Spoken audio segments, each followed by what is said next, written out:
Good morning, everyone, and thank you for being here today as we begin another school year. I want to spend some time discussing a planning process that has the potential to strengthen instruction across every grade level and every core content area. Our district has made the decision to begin implementing backward design, and today we're going to walk through exactly what that process looks like and how we can apply it in our own classrooms. Whether you've heard of backward design or before, or this is your first introduction to it, my goal is that by the end of today's session, you'll not only understand the three stages of backward design, but you'll also see how this planning process helps ensure that every lesson, every assessment, and every instructional activity is intentionally connected to what we ultimately want students to learn. So during today's professional development, we're going to examine why backward design was created, discuss the three stages of the planning process, and work through an example using fourth grade reading TEKS. Along the way, I'll ask you to think about your own planning process and consider how this framework could improve student learning in your classroom. As educators, we all want our students to be successful. The question isn't whether we care about student learning, we all do. The question is whether our planning consistently starts with student learning as the priority. That's exactly what backward design helps us accomplish.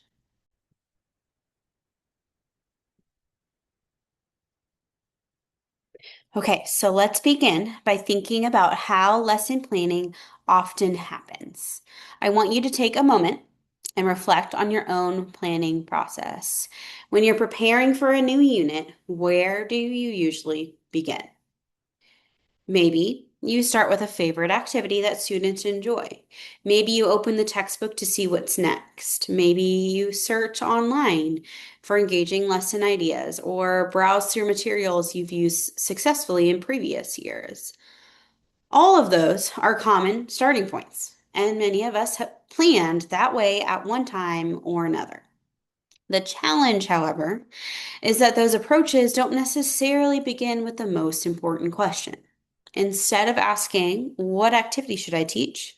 Backwards design asks a different question. What do I want my students to know, understand, and be able to do by the end of this unit?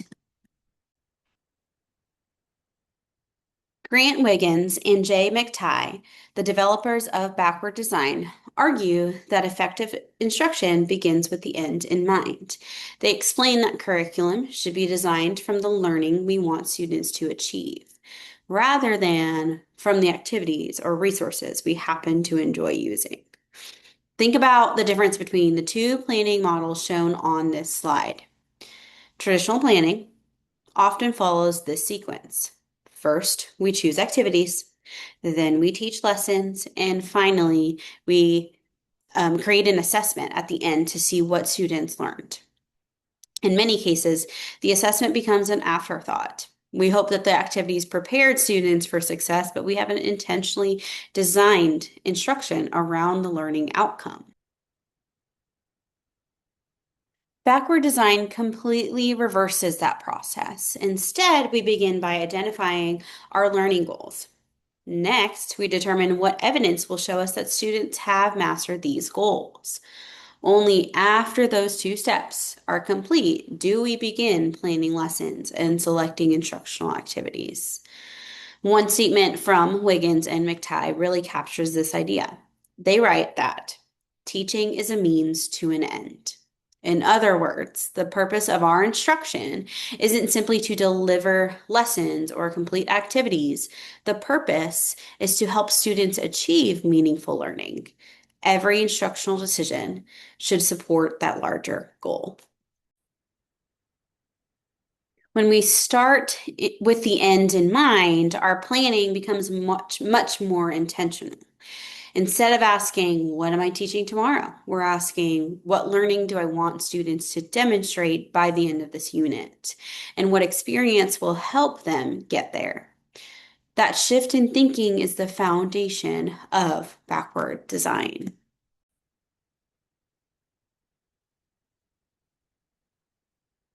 Wiggins and McTighe also identify what they call the twin sins of traditional instructional planning.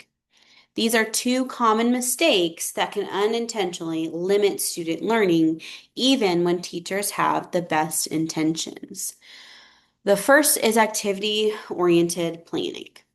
This happens when we become so focused on creating engaging lessons that we lose sight of the actual learning goal. We've all seen or maybe even taught lessons where students were busy, excited, and actively participating, but afterward, we struggled to answer the question, what exactly did students learn? The authors described this as being hands-on without being minds-on.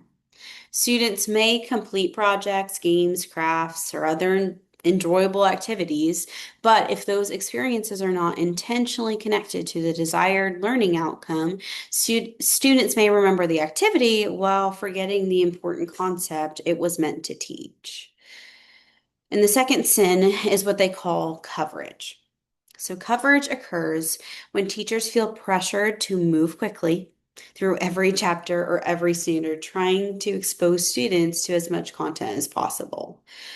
The emphasis becomes getting through the curriculum instead of ensuring that students truly understand it. As educators, we know that simply covering material doesn't guarantee learning. Students can sit through lessons, take notes, complete assignments, and even pass quizzes without developing a deep understanding of the concepts we're teaching. Instead, backward design encourages us to slow down and prioritize what matters most. Rather than trying to teach everything equally, we identify the most important understandings we want students to retain long after the unit is over. As you think about your own planning, I encourage you to reflect on these two ideas. Have been have there been times when an activity was engaging but didn't clearly support the learning objective? Or times when you felt pressure to move on before students had truly mastered a concept? Those experiences are common, and they're exactly why backward design provides such a valuable framework. Now that we've discussed why backward design was developed and the challenges it addresses, let's look at the first stage of the planning process, identifying the desired results. Everything else in backward design begins with this first step.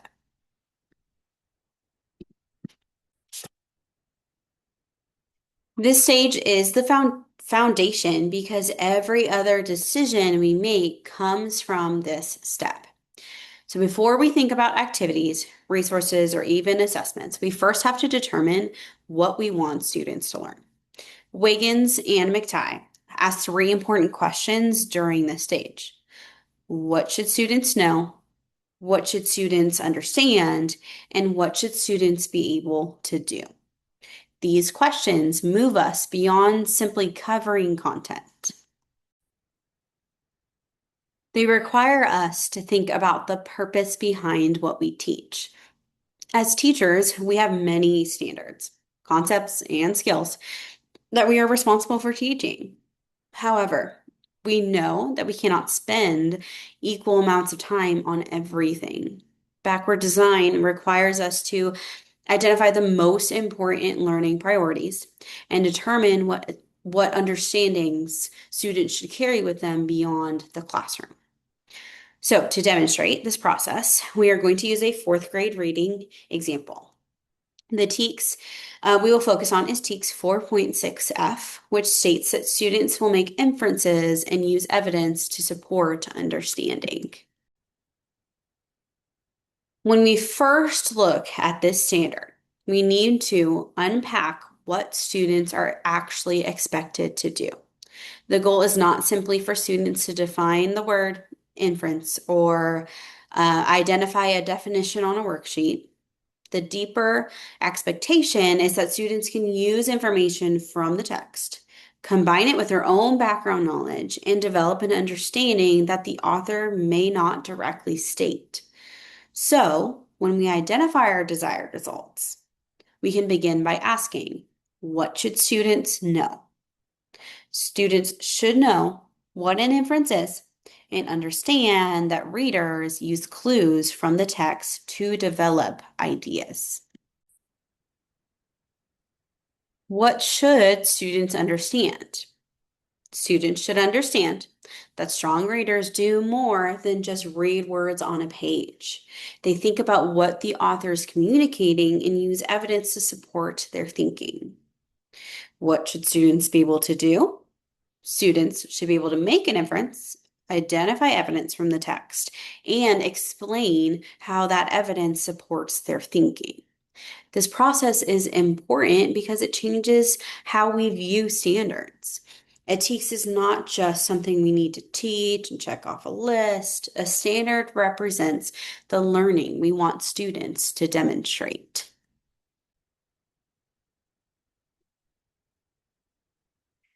Okay, so now that we have identified our desired results, the next step in backward design is determining acceptable evidence. This is where we begin thinking like assessors. Wiggins and McTighe emphasize that teachers should determine how they will know students have learned before they begin planning lessons.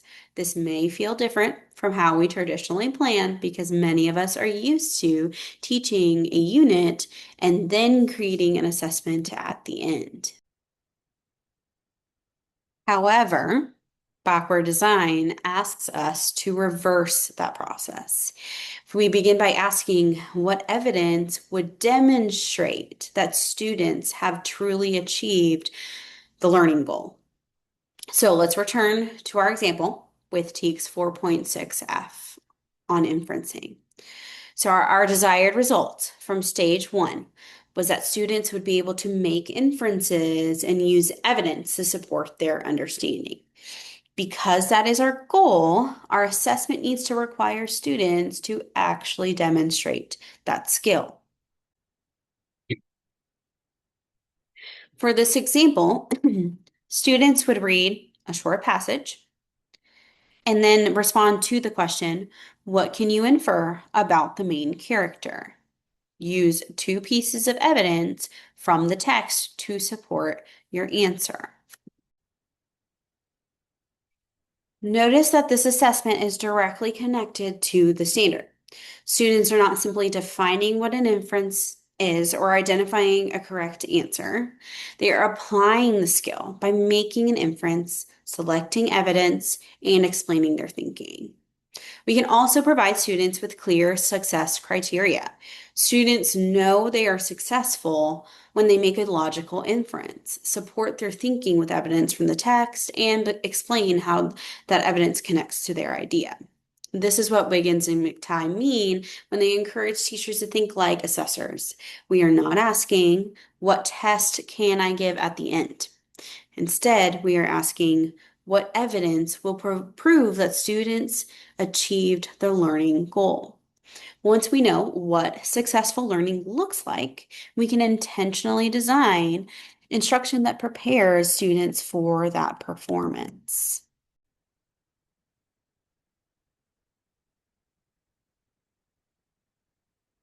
Now that we know what students need to learn and what evidence will demonstrate mastery, we can move to the final stage of backward design, planning learning, experiences, and instruction.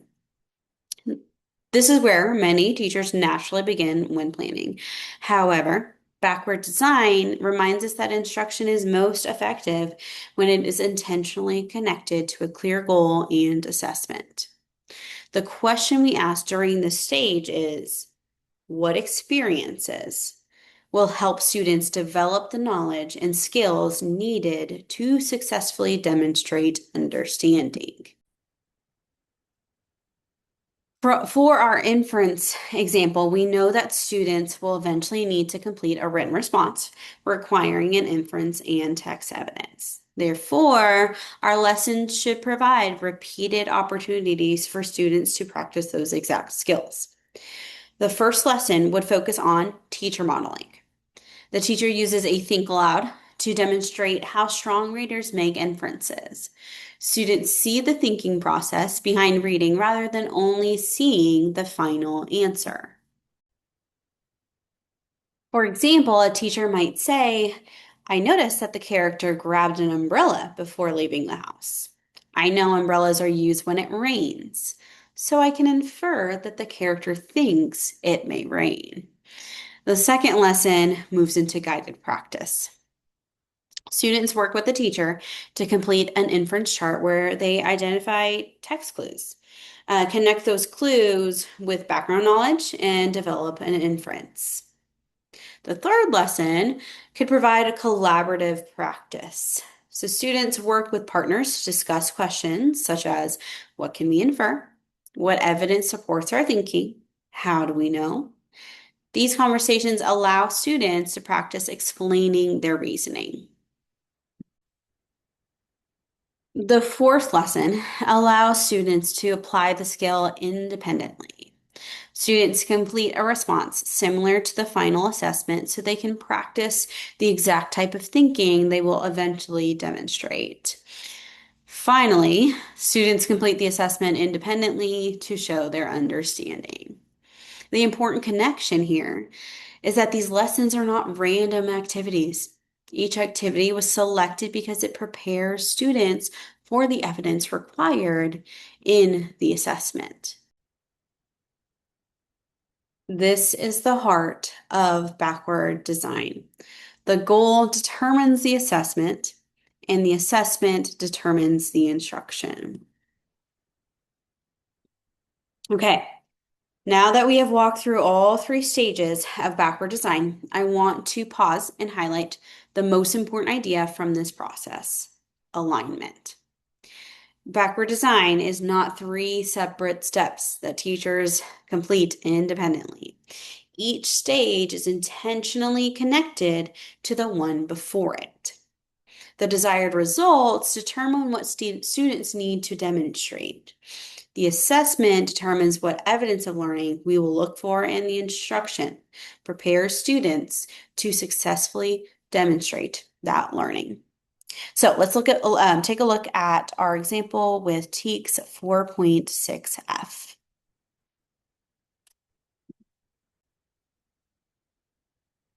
We began in stage one by identifying the desired result. Students need to be able to make inferences and use evidence to support their understanding. So from that standard, we developed the learning target.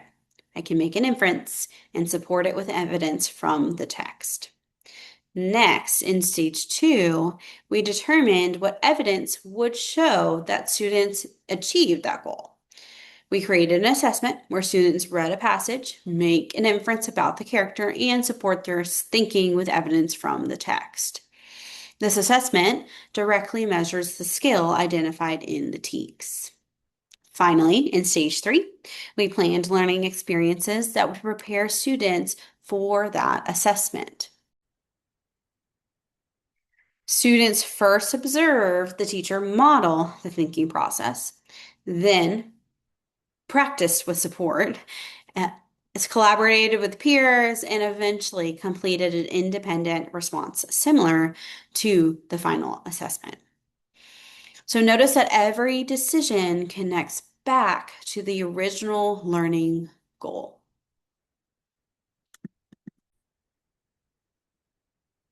The assessment was not created separately from instruction, and the lessons were not chosen simply because they were engaging. Each component serves a purpose and moves students closer to demonstrating understanding. This alignment is what makes backward design different from traditional planning.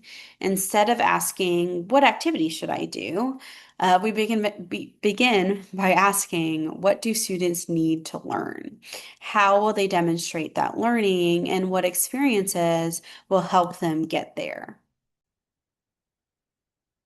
When our goals, assessments, and instruction are aligned, students have a clearer understanding of what they are learning. why they're learning it, and what success looks like. That intentional alignment is what allows us to move from simply covering content to creating meaningful learning experiences.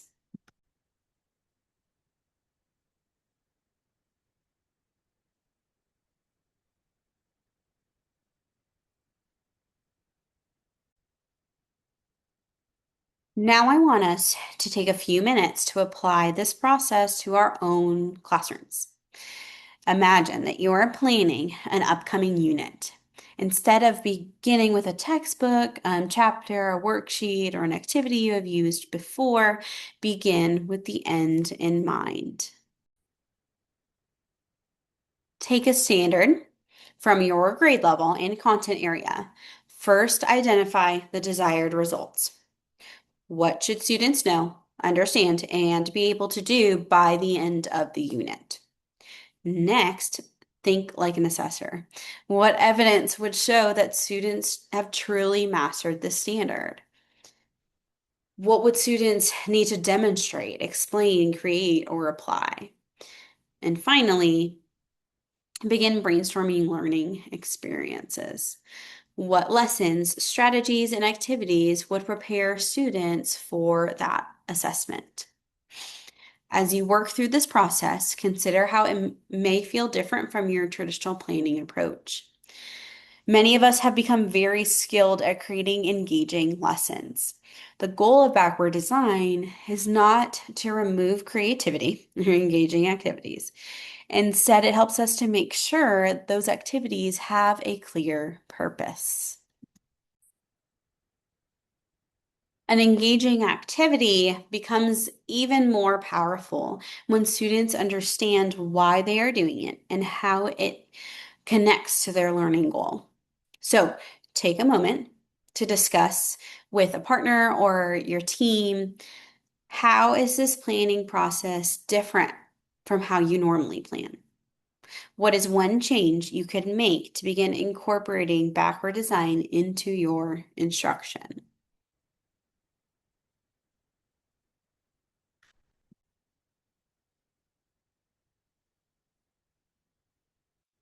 As you return to your planning, I encourage you to start small. Try applying this process to one upcoming lesson or unit. Once you begin thinking this way, the process becomes more natural and eventually becomes part of your regular planning routine.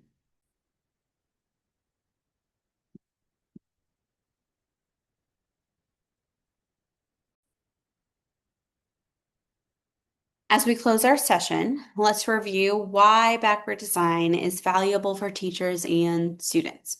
Okay, so first, backwards design creates stronger alignment between standards, assessments, and instruction. When these pieces work together, students have a clearer understanding of what they are learning and why it matters.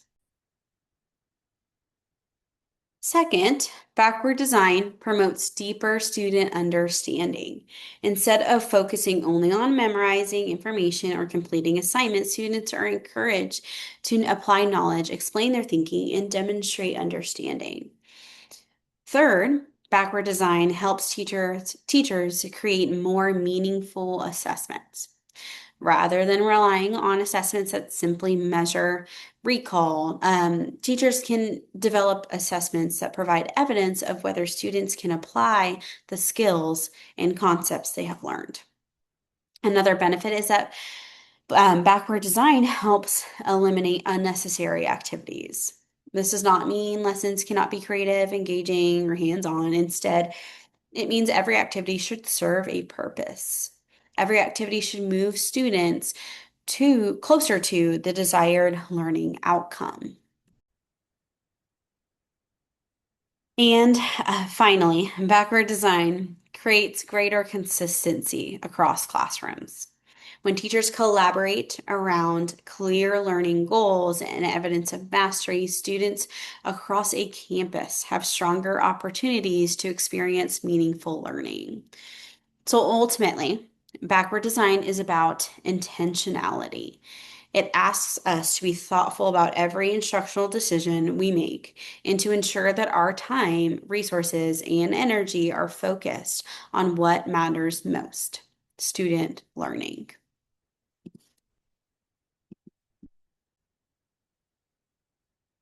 Before we finish today, I want to leave you with two reflection questions. First, what is one idea from today's session that you can apply to your own planning right away? Second, how could backward design improve student learning on our campus? Okay, so again, what is one idea from today's session that you will can implement in your classroom right away? And how can backward design improve student learning on our campus? As educators, our goal is not simply to teach lessons, complete activities, or cover standards. Our goal is to create learning experiences that lead students toward meaningful understanding. Backward design reminds us that effective instruction begins with a clear destination. When we identify what students should know, understand, and be able to do, we can design assessments that measure that learning and create instruction that intentionally prepares students for success. The process is simple, but it requires us to think differently. Instead of starting with what we want to teach, we begin by asking what we want students to learn. When we plan with the end in mind, our instruction becomes more purposeful, our assessments become more meaningful, and our students are more prepared to demonstrate true understanding. So thank you for your participation today. I look forward to seeing how we use backward design to strengthen learning experiences for all students across our campus.